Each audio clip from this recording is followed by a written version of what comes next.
જેના ઘેર સંતોના સન્માન એ ઘેર આવે છે ભગવાન. જેના ઘેર સંતોના સન્માન એ ઘેર આવે છે ભગવાન.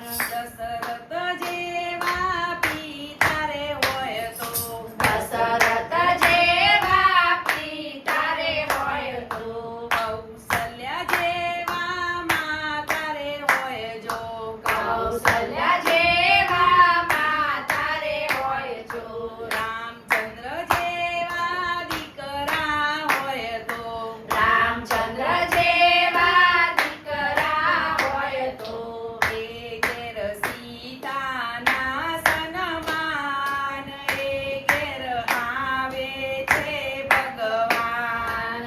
એ ઘેર સીતાના સન્માન એ ઘેર આવે છે ભગવાન. શંકર જેવા પિતા રે હોય તો, શંકર જેવા પિતા રે હોય તો, પાર્વતી જેવા માતા રે હોય જો, પાર્વતી જેવા માતા રે હોય તો, ગણપતિ જેવા દીકરા રે હોય તો, ગણપતિ જેવા દીકરા હોય તો, એ ઘેર રીતિ સિદ્ધિના સન્માન એ ઘેર આવે છે ભગવાન.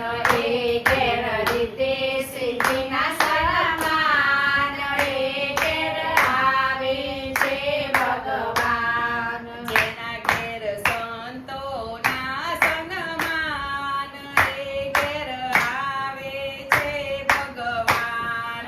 જેના ઘેર સંતોના સન્માન એ ઘેર આવે છે ભગવાન. વાસુદેવ જેવા પિતા રે હોય તો, વાસુદેવ જેવા પિતા રે હોય તો, દેવકી જેવો માતા રે હોય તો, દેવકી જેવા માતા રે હોય તો, કનૈયા જેવા દીકરા રે હોય તો, કનૈયા જેવા દીકરા હોય તો, એ ઘેર રાધાના સન્માન એ ઘેર આવે છે ભગવાન.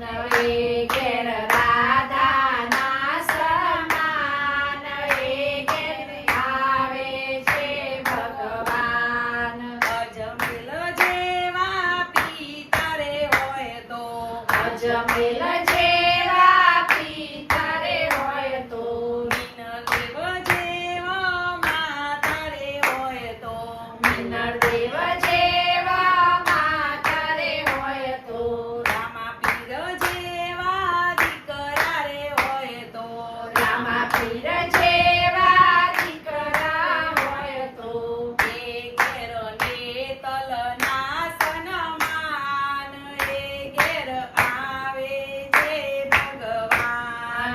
એ ઘેર નેતલના સન્માન એ ઘેર આવે છે ભગવાન. પવનદેવ જેવા પિતા રે હોય તો, પવનદેવ જેવા પિતા રે હોય તો, અંજલિ જેવા માતા રે હોય તો, અંજલિ જેવા માતા રે હોય તો, હનુમાનજી જેવા દીકરા રે હોય તો, હનુમાનજી જેવા દીકરા હોય તો, એ ઘેર ભગવાનના સન્માન એ ઘેર આવે છે ભગવાન.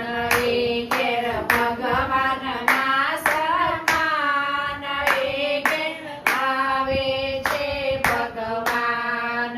જેના ઘેર સંતોના સન્માન એ ઘેર આવે છે ભગવાન. જેના ઘેર